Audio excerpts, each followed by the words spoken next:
Point this time. Good morning, Europe. Today, waking up with some coffee and reminiscing on this game called 100 Days. Oh God, I keep doing. Why does it start automatically? Stop. At least I know it works. Um, so reminiscing on this game, God, a long time ago, I had this Google Pass games. I went through a bunch. I downloaded this one. I just rebought it because it's honestly one of the best chill games. I don't know if I want to like stream it, but going back into it, it made me remember when my grandfather was still alive, he taught me how to make some wine. Now, not professionally. They had grapes in the background. We went through the process. Um, and the continuous, keeping taking care of the plant itself. It's not just harvest and you're done. There's a lot of interesting processes in between before you actually harvest the grapes. So I was just like, man, I want to do more thorough research on this and potentially find anything interesting.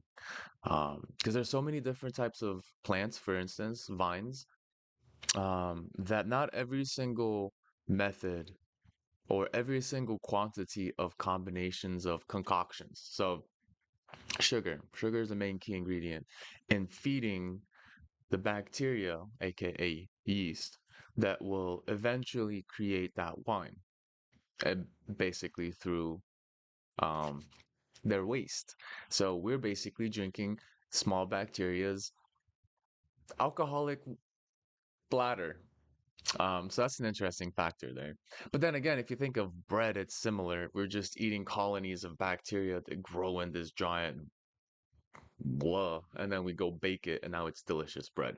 So it's really interesting. I mean, when you really take a look at the small intricacies of life, it makes things very, very different in perspective when you know how they are created.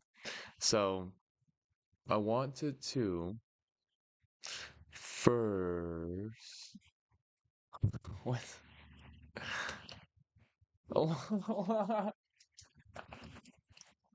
why are you up so late, yo?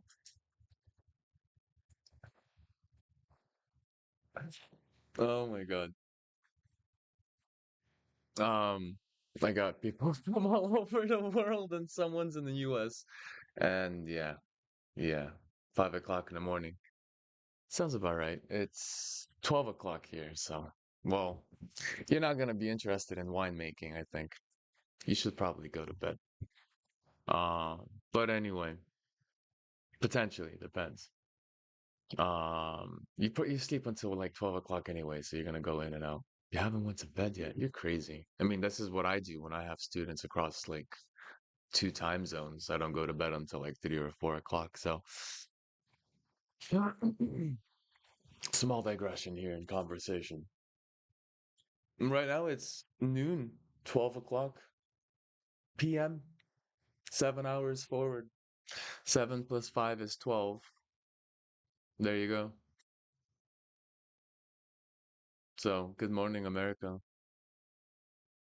Good afternoon, Europe. Yeah, yeah. Actually, I should have said that. Good morning, America, because technically, there are people that wake up at 5 o'clock in the morning to go to work. You know that. All right. Go to bed. Um, anyway, so yeah, so me and my grandfather, he taught me how to make wine, and it requires the bacteria to have food, and that food is going to be sugar. And this is the only acceptable format of sugar, I think, because in the end, you're not really drinking the sugar after, you're letting the bacteria consume it, recycle it in their own small, tiny bacterial bodies, and then they pee out alcohol, aka wine. So there were a couple of things I need to remember. First is the pruning process. This is just the upkeep over time. I'm not going right now though. Okay, well listen and then. Um, I wanted to really take a look. So yeah, okay, you've got grapes, right? Not grapes. You got the vine coming out of the ground.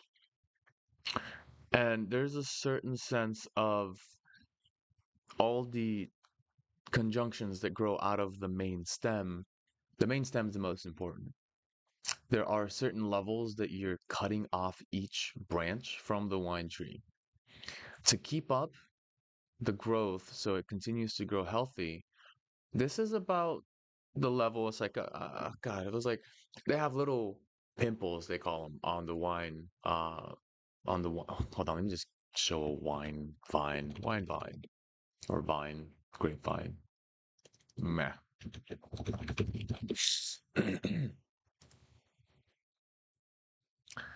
So here they are. These little conjunctions.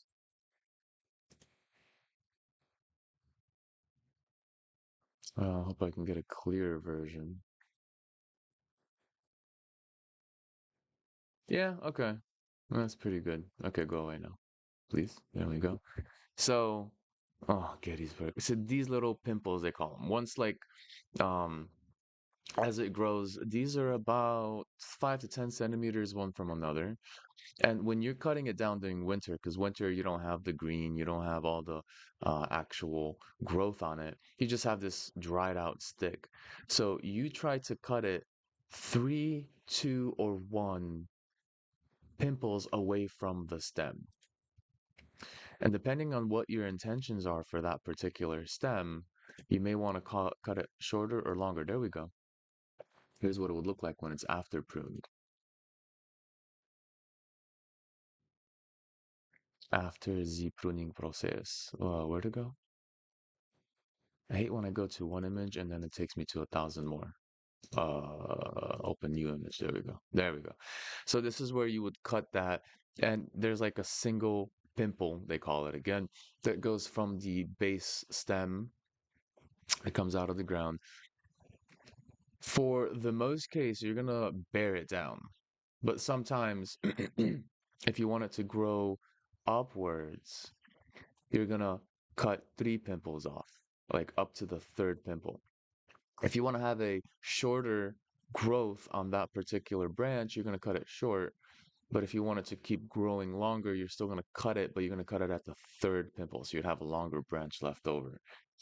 Now, in the balance of the plant, and every plant's going to be different, you essentially want to um, cut to a certain level and many times even remove certain branches because the more branches there are, the more water has to be distributed throughout the whole plant. So you're going to get less, you may get less quality because there's only so much processing that the grapes can do with the water and all the biological processes that create a grape. So if you have more branches, you're going to have more grapes, but there's like a limit to how sweet they're going to be because it has to process and distribute evenly the inside chemicals to create the sugar in each grape. So the more branches, the less sweet the grapes are, but the more quantity you get. So that's an interesting little balance there on trying to essentially figure out a perfect balance between how many branches you want and how the quality of the actual grape itself that you want. So normally you try to keep it down. I'm not sure the ratio, how much did they actually do. So that's why I'm kind of like looking around here. Form and maintain the vine in a way that facilitates the cultivation of the vineyard. So try and grow it to the left and the right of the metal fencing that you would put up, the stability factor here. You want them to grow left to right instead of peeping out into the middle of the walkway.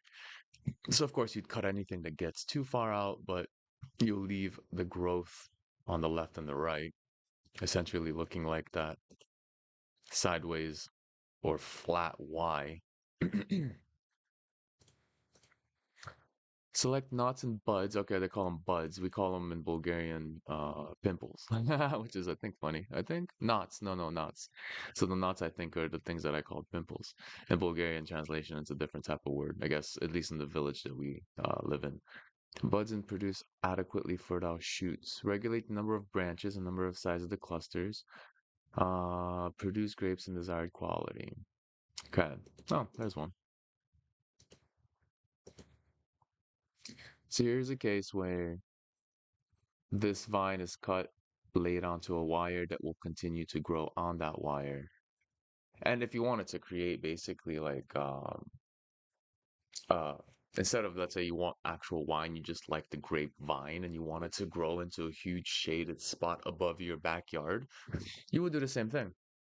You would guide the branches that grow in the right direction by keeping them longer. And if you wanted to reset their growth, you would do it up to like the third knot or so, third, fourth knot if you wanted to grow longer. But if you wanted to reduce the growth of that particular branch, because maybe it's going in the wrong direction, you'd cut it down to the first knot, if not the whole thing completely. So you can actually direct the growth up and then over and make a nice little grape backyard shade, which is pretty cool. Mixed pruning system. Let's see. Thumbs and sticks.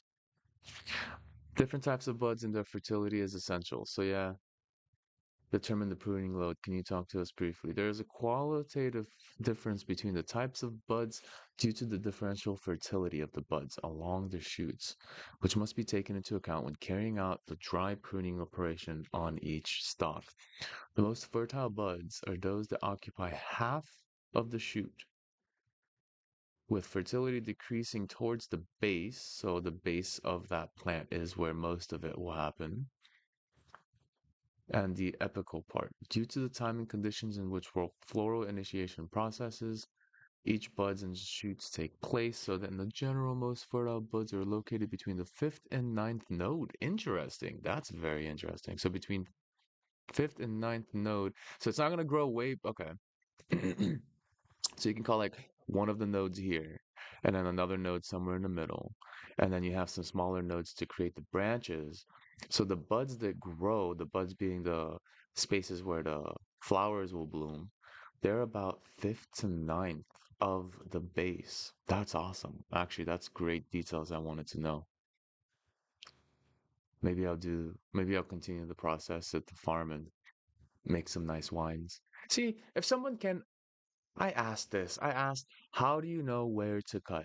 And no, it's a feeling. You don't, there's no way to know. Don't do it because you're gonna mess it up. It's like, what do you mean I'm gonna mess it up? If you don't know how to explain it in a simple manner, the fifth to the ninth node, apart from this appreciation, there are varieties that require different types of pruning due to low fertility of the buds in the first ranges of the shoot, as is the case with Verdejo and Puerto Picudo variety. So yeah, each plant has its own particular form.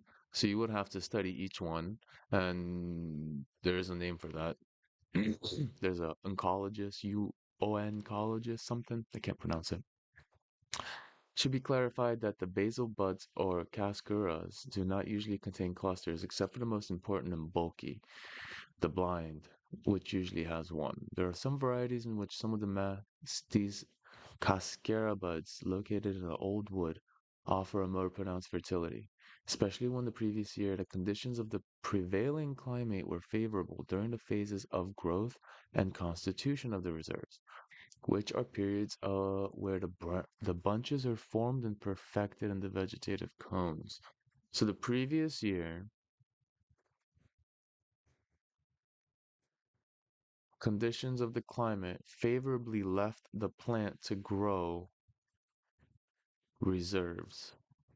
So depending on how the last year of its life was, could affect the current year's fertility. Interesting. It is therefore essential to know the fertility of the buds and their situation for each variety or class of wine pruned. Only the number of regularly fruitful buds respected in pruning will constitute what we understand by load. The rest with little or no fertility are considered to be out of load, although in certain cases they may contribute to production and, of course, serve other purposes such as rejuvenating an arm or a whole vine. So there's your little buds growing. So that would be a conjunction to start growing another branch on one of those nodes.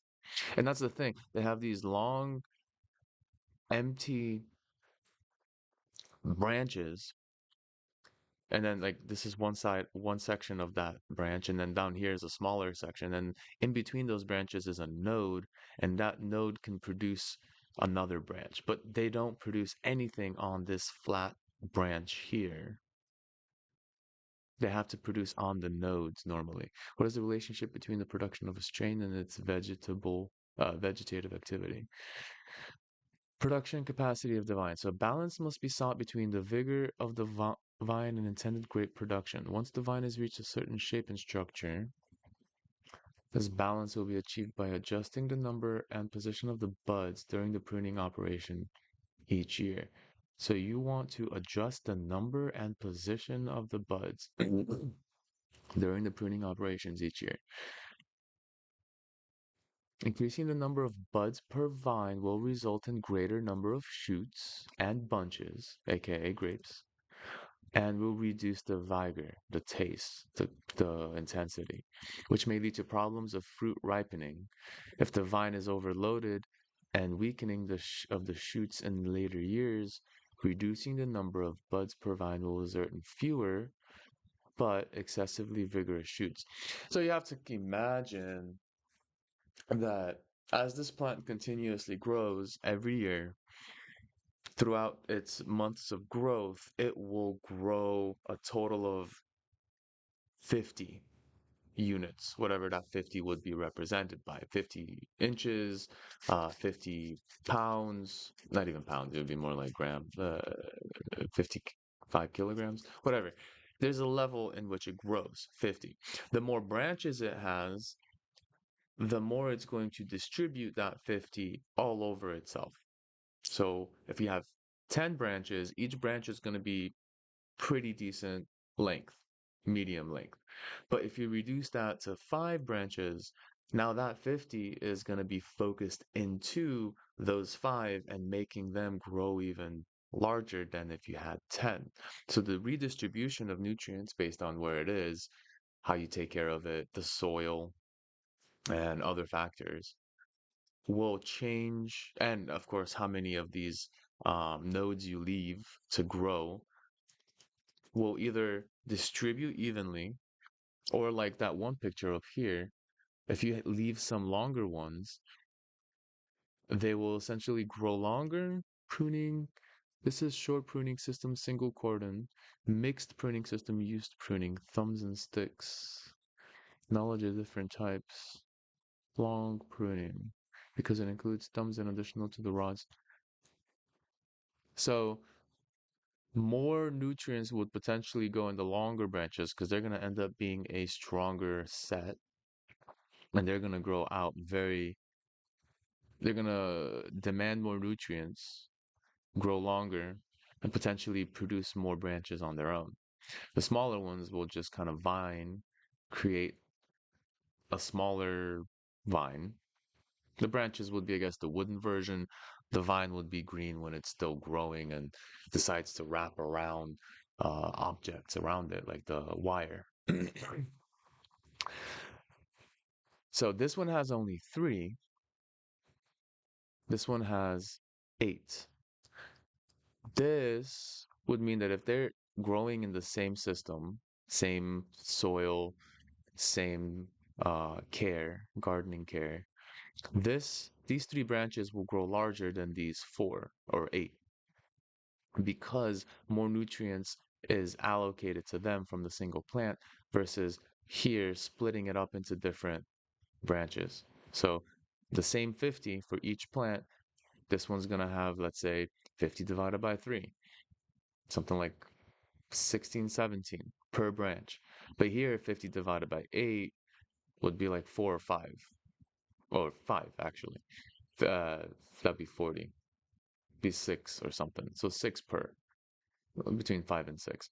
So basically, you're seeing this distribution and value of the plant's maximum capability being distributed more into more pieces versus less pieces. And the less pieces you have, the more nutrients those branches get. Therefore, they could get longer, create more branches off of themselves, and potentially grow long versus just from this main base stem.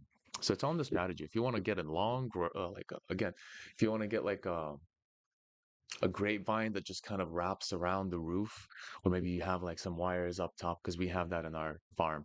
Um, we have little wires that are basically an overhead, and the vine is already growing on top of that location, wrapping around. And during the summer, it's great shade. And then you just when the grapes are ready, you just lift your hand, get some grapes, and eat. It's absolutely fantastic. I love grapevines. Um, Interesting. What does the vegetative activity of vigor of a shoot or vine depend on? The growth or vigor of a shoot, called a pompano, as long as it remains green until it wilts, is called a vine shoot. There we go. So the vine shoot is green, depends.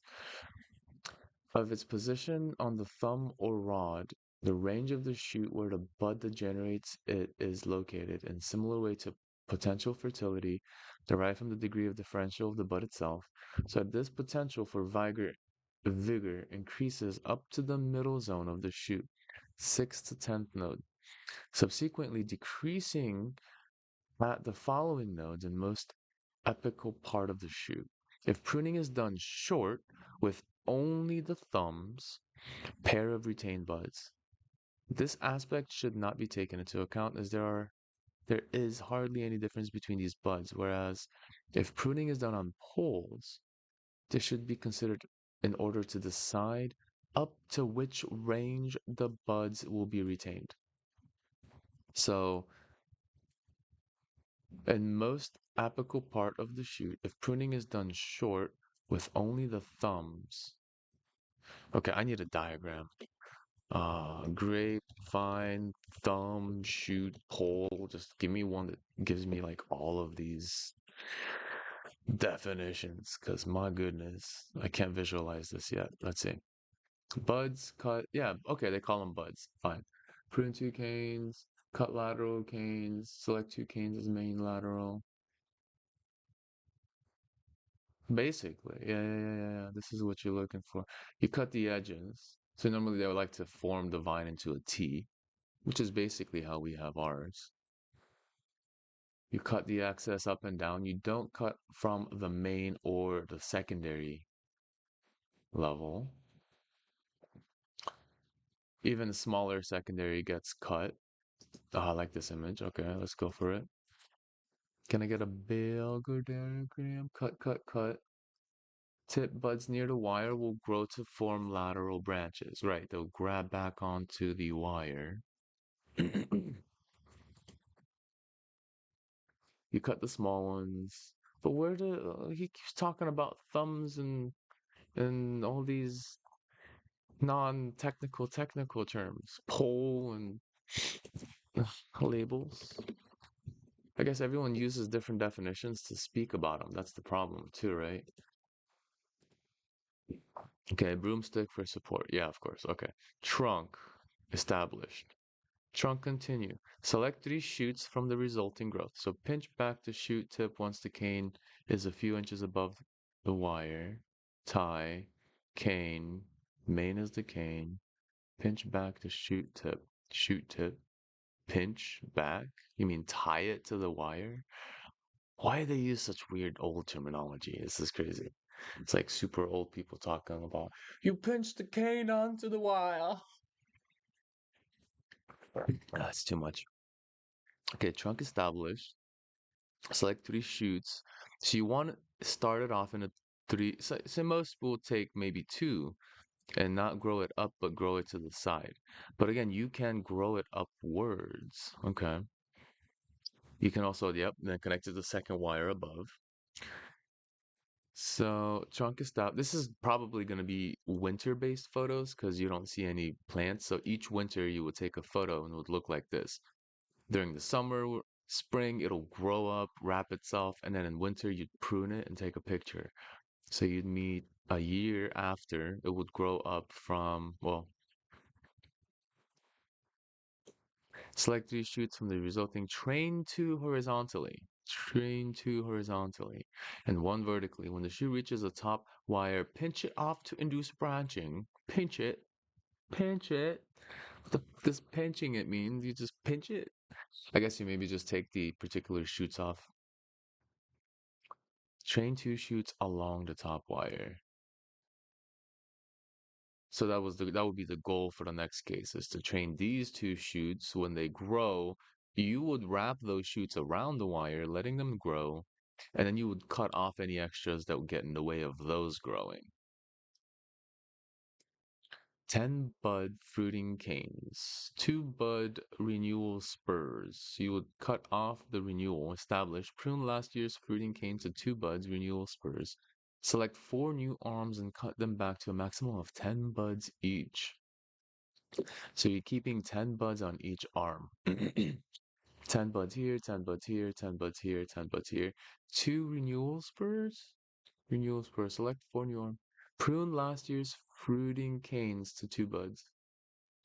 Fruiting canes to 2 buds, renewal spurs. I guess those are like the extras that pop out, not the main arms, but just the extras that could pop up in the middle. You would leave them to 2 buds. So your main arms that you want to continuously grow, you're going to keep them at 10 buds, aka 10 pimples or 10 nodes. You're looking at those 10 bud spaces. What did they look like? They were basically these little buds, which if you look at the real plant, it's this guy, right? These are the buds, and they will continuously grow. So 10, let's see. This is one arm, so 1, 2, 3, 4, 5. Maybe they're making them shorter to have quality grapes. So it really depends on the plant too. So 5 to 10 buds. That was a couple. No, it was five. It was 5 to 9 buds. Interesting. Oh, this is so interesting, dude. All right. Of its direction, so that the closest B of its direction, so that the closest those closest to the vertical are the ones that grow most favorably. So the closest to the vertical stem is the one that grows more.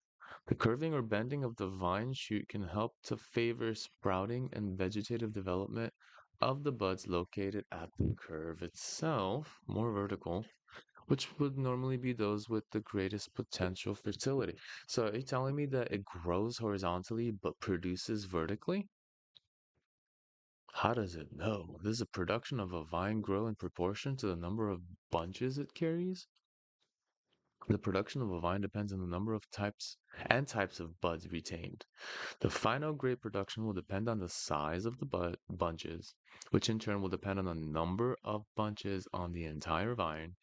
In other words, the vine tends to balance its productive development in proportion to the initial harvest load, up to the certain threshold, depending on the individual vegetative capacity of the vine, which is ultimately affected by the annual climatic and cultivation conditions.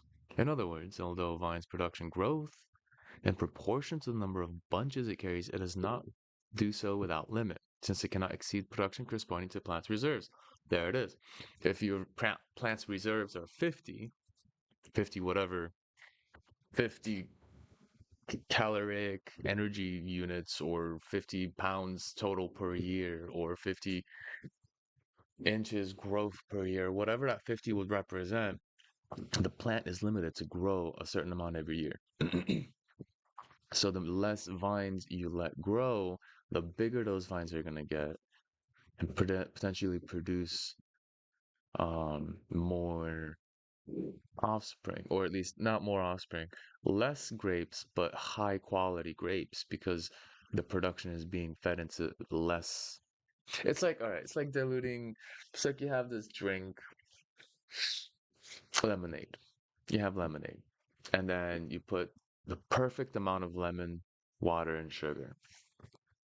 So if you put more water in this lemonade, you're going to dilute it. There's going to be less sweetness and flavor to that.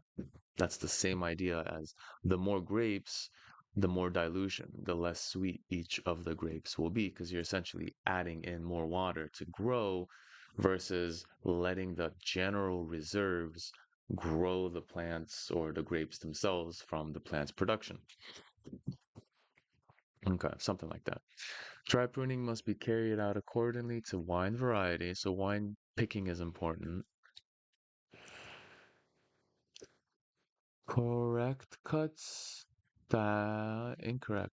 Oh, interesting. That's something very important. Correct cuts. Okay, so they do keep two, they cut it on the third. Okay, there's the important detail. You cut it on the pimple, on the node, on the bunch. You can also you cut it horizontally on the actual node, or if you decide to cut it somewhere between, you cut it diagonal. Noted. Incorrect cuts. You don't want to cut above the node or below the node. You don't want to cut the node diagonally. See, what if someone's doing this and they need help and I'm trying to help them out, why can't they describe these details? If they can't describe these details, do they actually know what they're doing? Because this is pretty straightforward. Horizontal cut right on the node, diagonal cut in between nodes, and of course, incorrect would be any other case scenario, like not cutting the node itself or cutting around the node, cutting too short. This one, kind of. No, one, two, three, one. Yeah, it's kind of short. This one's pretty short. D is pretty short. E is short and it's diagonal through the node. So that makes sense. Interesting. In case of short or long pruning, how do you know which thumb to choose or which stick to leave? In short pruning, to leave a thumb, the shoot closest to the base should be chosen. Okay, to avoid excessive elongation without being obsessed with choosing badly placed suckers or shoots from the crown, except in situations of necessary renewal of thumbs by accident or excessive elongation. So they can grow for a long time. You can create an overhead, a beautiful green, oh, shade with grapes. An absolutely amazing shade at that. During the summer, it's open, all the leaves just blocking the sun. It's all green and beautiful. During the winter, sure, it's kind of very sticky, very dry, but in the end, there's no real, sun during the winter, so it doesn't really bother you. You get to see the open sky. In case of mixed pruning, the rod chosen should be left above the renewal thumb to avoid creating a stream of dry cuts on it that deteriorate the wood of the vine and facilitate the appearance of health problems in it. Short pruning, long pruning. So you're leaving long pruning, you're leaving some long sticks. You're cutting off the main branches, the thicker branches. Short pruning, you're just kind of going at it. What consideration should we have choosing a vine shoot to prune like a thumb or a stick? A choice depends on the driving and pruning system adopted. Within it, it will be done in such a way to maintain shape with the least possible deviations. A number of considerations must be taken. Growth of the wine. Upright growth. With varieties of upright growth, this is the growth, like vertical, they grow. Horizontally, they just spread. That's what I'm getting from this so far. We will look for that for those that tend to open the vine more or less in accordance with the climate. In the stunted growth, we will look for those that lift it. We will look upright growth. We will look for those that tend to open the vine more or less. Open the vine, stunted growth. Okay, a weird wording here. Opening to growth or stunted, stopping it. Growth of the vine.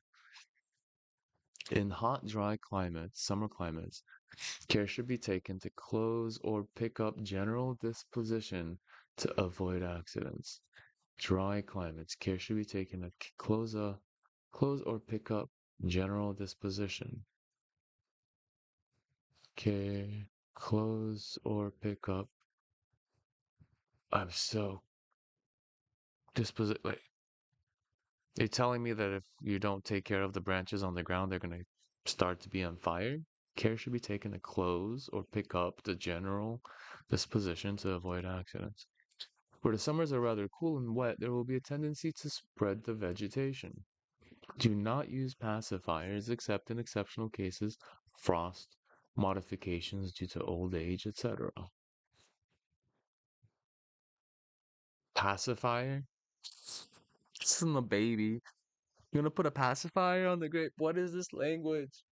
The decrypted old language. What does it mean? Grapevine pacifier? Is this like a type of chemical that stops it from growing? It's not a common term, but there is a product called a vibrant grape teeter, which might be what you're referring to. This teeter is designed to soothe tender gums and suitable for hand. See, this is talking about an actual pacifier for a child. Gum and suitable for little hands. The language is so medieval. I can't decipher some of it. Do not use pacifiers except in exceptional cases. I have to assume that the pacifier would stop a particular case from happening. Like a pacifier's general usage for a baby is to stop it from crying, put it in the face, in the mouth, shut up. So a pacifier for grape would be the symbolic meaning of stopping it from growing except in frost, old age, etc. In those frost cases, do not use pacifiers. You might want to stop certain branches from growing because they're bust. Or in old age vine, you'd probably try to pacify certain parts of the plant so it maintains a center because it's less old age. I'm so confused. Anyway, select the vine shoots with average individual vigor. This would have to be some sort of testing. You'd have to taste each grape from each vine and see which one has like a really sweet taste of vigor. And then you'd be like, put a little pink or yellow or whatever string around it. This one's a good one. Let's keep this one going. And then cut the other ones off. Watch for the new thumb to start so that it has a firm origin or location.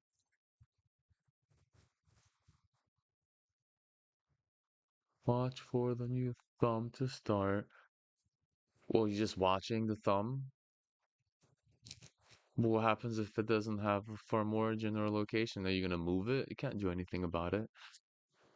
Make sure that all the arms have thumbs that are as thick. I guess that's the case here, where these thumbs are in similar sizes.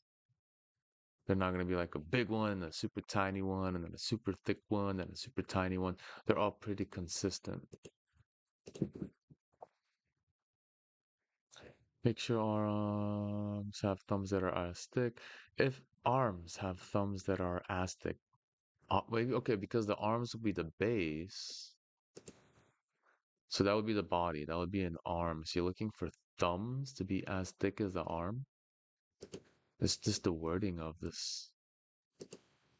I guess, yeah, these thumbs are pretty thick compared to the arm. So if this is an arm, the thumb is as thick as the arm. So the wording kind of works out well on that one. So that it has a firm origin. Make sure that all arms have thumbs that are as thick. And then if you continue the sentence, as itself or as the arm. Interesting. If a rod or sac has been left in any arm, a rod or sac has been left in any arm because the vigor of the respective strain and arm allows it, try not to repeat such an extreme in the same arm another year.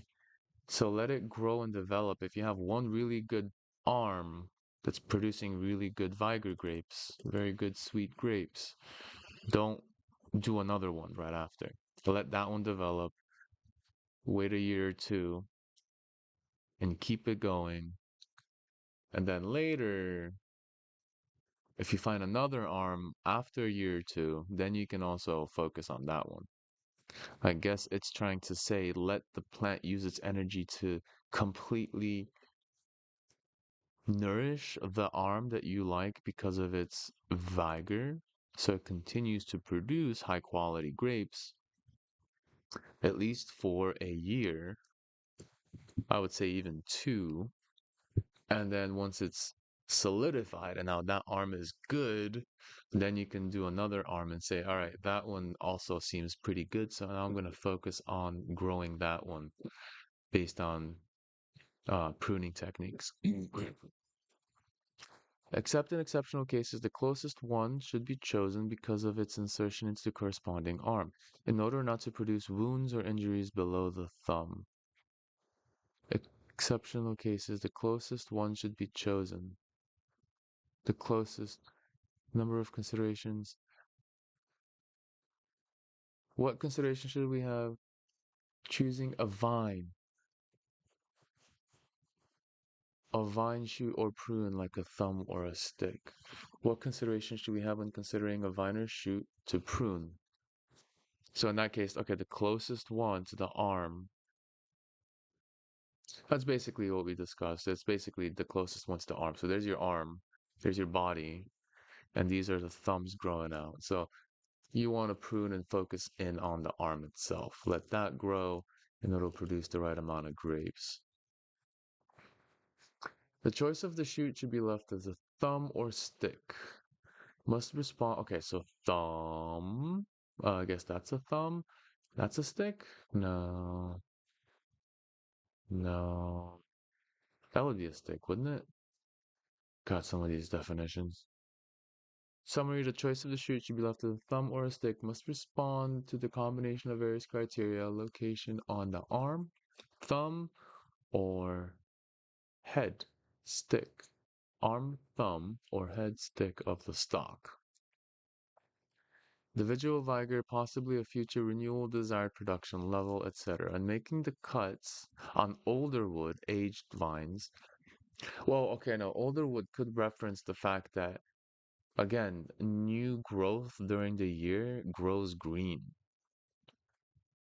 And then old growth that stayed there for longer turns into a wood or grows into a wood. So the arm developing over time, when you pick a good arm that's like really making some good grapes, you leave that arm and it'll continuously develop into an older wood. While from that older wood arm will be little thumbs that grow vines, the green. But if you leave those vines there for a long time, eventually they become older wood too. So that makes kind of sense. Cuts on old wood more than 1 year old should be minimized so that the health of the vine can be preserved as much as possible, as it should be taken into account. In general, the pruning cuts are the fundamental cause of aging of the vine and the main route to contamination of disease in the vine. In situations, wow. So you do still want to cut it pretty far away, not too close to any old wood, because that would also introduce disease. That's closer to the base stick, the head of the vine. So the closer to the vine head, the easier you can give it a disease. So I guess that's why they're saying the midpoint would be somewhere on the third.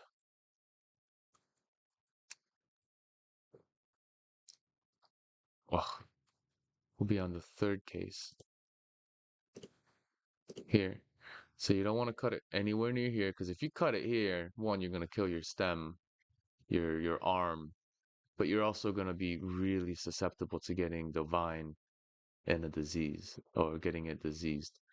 So even here is probably pretty risky if you don't keep up with the surroundings very well, but cutting it at the thumbs would probably still bear some negative results or a higher potential chance for disease. But if you cut it like at the very corners, like way over here, there's not a big chance, right? If this is the a branch on the thumb, so this is not the thumb, but this is a branch on the thumb, and then you cut another branch from the thumb, that's like the fourth hierarchical subdivision, then that wouldn't really be that wouldn't matter for disease. But if you cut the thumb, that would potentially be higher chance for disease. Okay.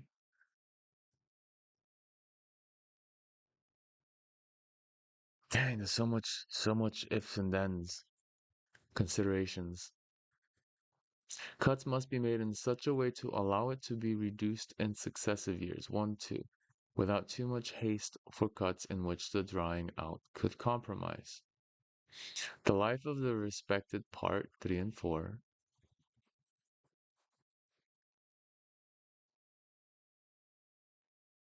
allow it to be reduced in successive years. So you're doing it on a multi-year basis. So if you got a big old wood, meaning that it's like at the base and you're trying to trim it, cut small amounts off, which the drying out could compromise the life of the respected part. Tie cuts must be avoided, leaving sufficiently large piece of protection wood so that the subsequent inevitable drying out does not affect the vascularization of the arm or trunk.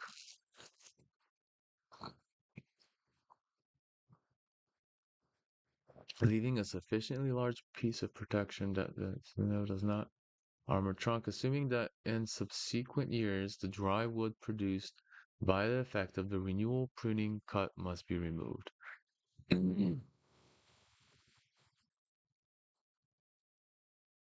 Hmm. Once you have pruned their vines, is it convenient to carry out some kind of treatment on the cuts made, right? And on the pruning tools. It is very convenient to carry out pruning in dry weather. Case scenario, bacteria grows in wet weather. So having wet food, like cat food sitting out for a long time, would eventually get bacteria growing on it or mold.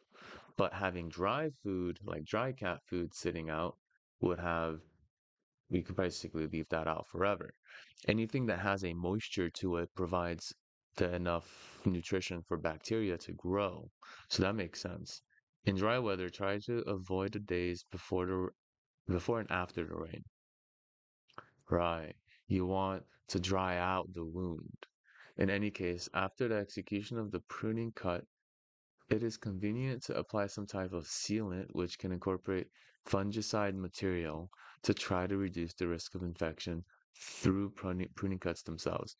In the same sense, the periodic disinfection of pruning tools is highly advisable, alcohol, bleach, etc., in vineyard where outbreaks of infection of fungi are observed. So you would have to know your particular environment and know, hey, there's a lot of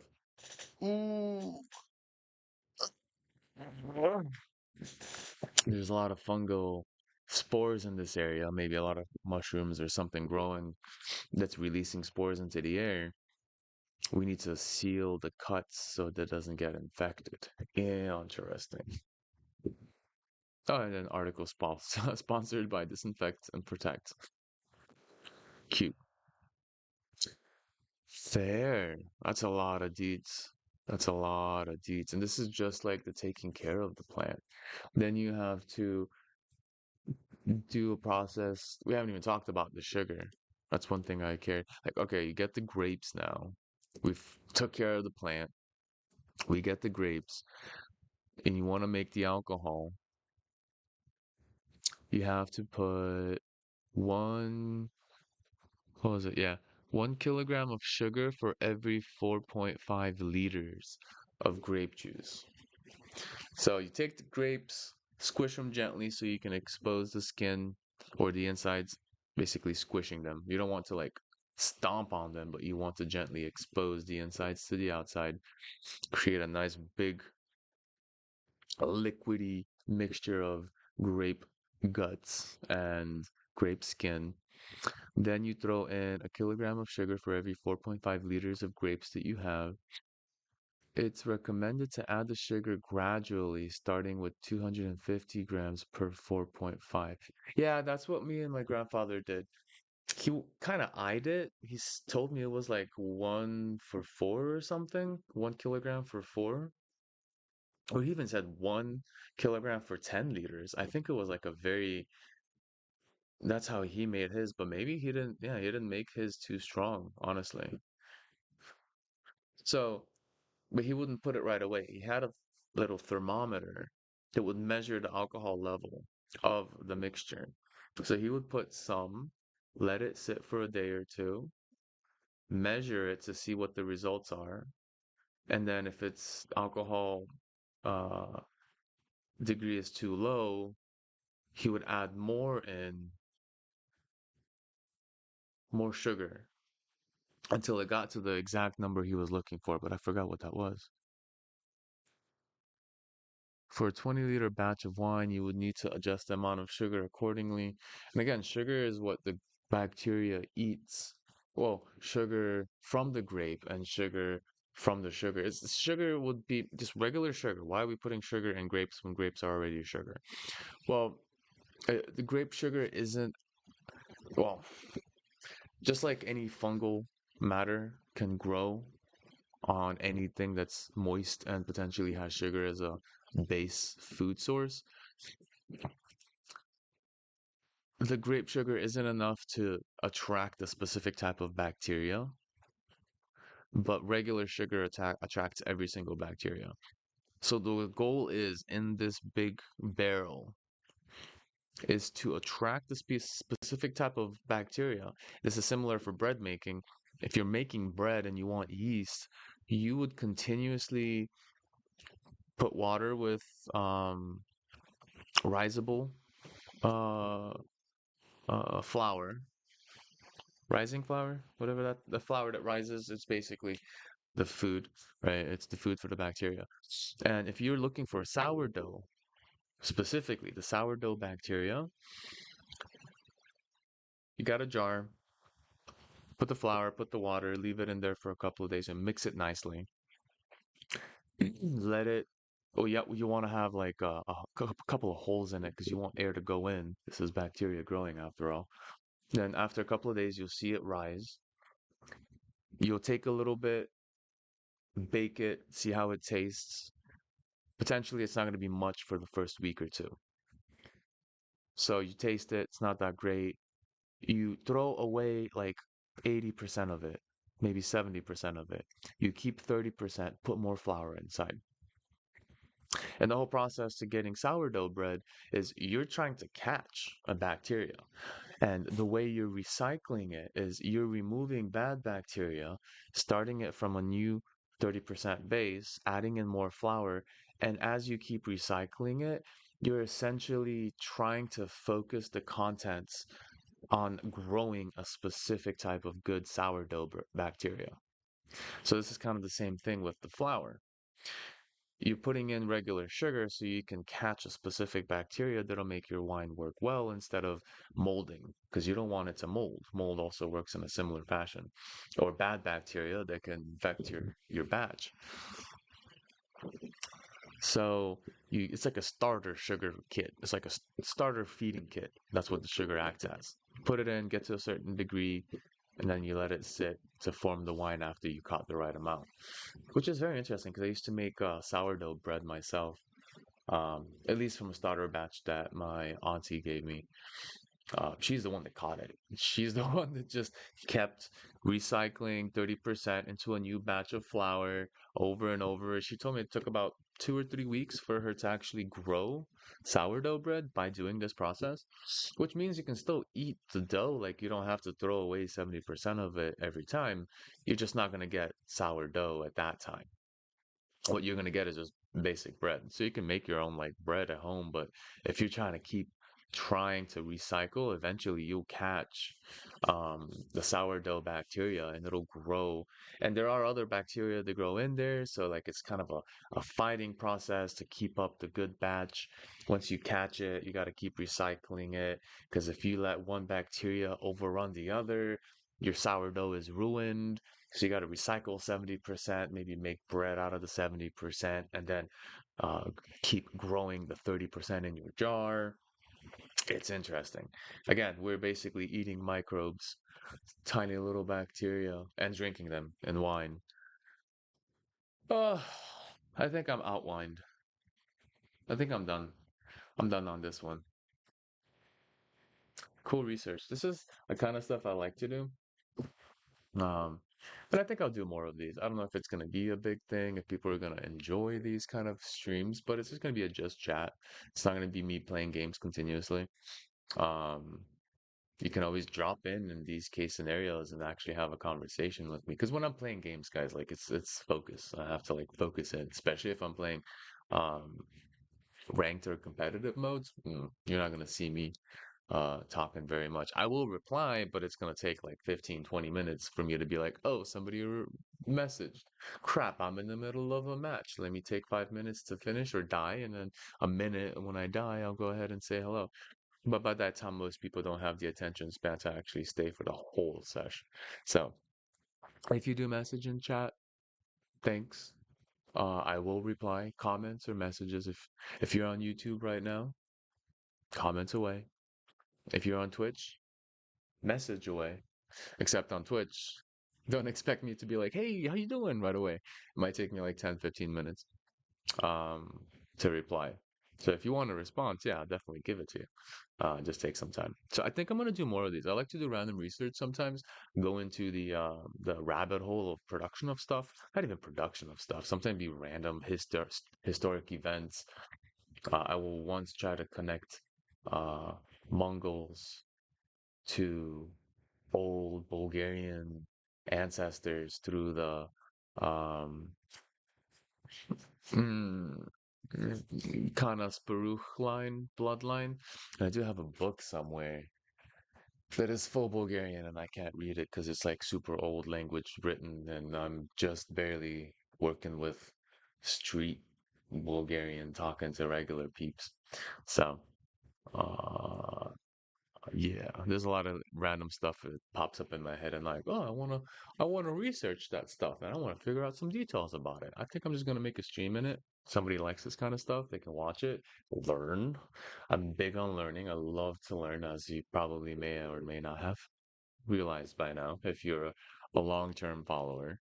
I am a programmer, I am a mathematician, I love AI, I love gaming, but also I just love to learn stuff, a lot of stuff, whatever I can find. If I go into a rabbit hole for like an hour or two, like just now, 57-minute session of learning about wine, how to grow, or we haven't even learned the wine part yet. We've only learned how to take care of the plant. So this is just it. We've just learned how to take care, prune, and maintain the vine.